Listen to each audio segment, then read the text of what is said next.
嗰陣時放學，書包重過人生，功課未諗，但今晚主物我已經諗清。校服未換先落街市，巡邏同學去補習，我去睇賽架波動如何？才當阿媽一見到我就講嚟啦，細佬今日菜靚啊！我仲未開口，佢已經幫我揀定3樣，好似我有內置會員咁。數學題我未必識，但邊當平邊當靚，我閉埋眼都背得出。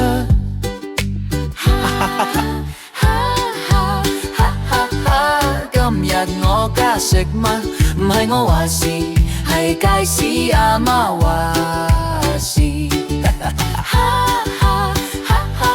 阿爸指住條魚同我講，呢條游得快新鮮，我話好，就係你啦餘興。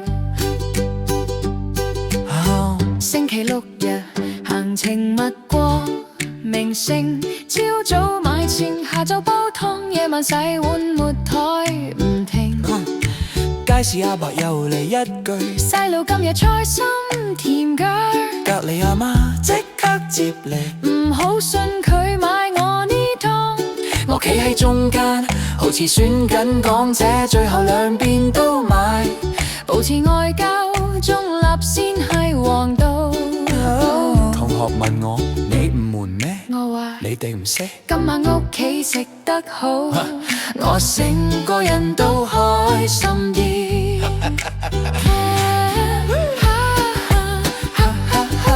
街市大媽阿伯係我守護神，我一行到，佢哋已經幫我諗好今晚送單。呢個送你啦，嗰個平啲啦，我未出糧已經收咗人情無限。返到學校，同學望住我個飯孔，話我啲餸靚過佢哋屋企年夜飯。佢哋笑我太顧家，話我將來一定好煩。我話你哋唔識欣賞呢啲叫後勤穩定輸出先啦。有同學拍我膊頭話，你呀做後勤部長啱晒。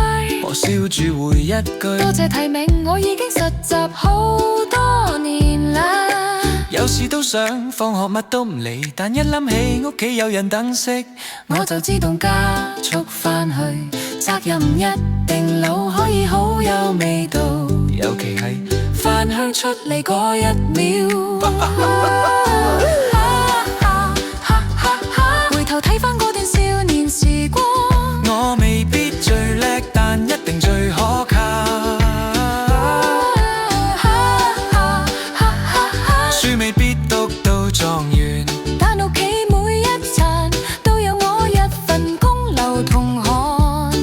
而家諗返起嗰個背書包行街市嘅少年，原來一路都有人撐住我。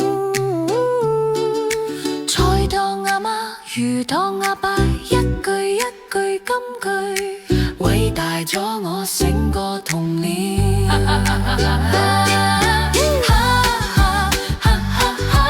後勤部長，由細做到大，到而家都未正式卸任。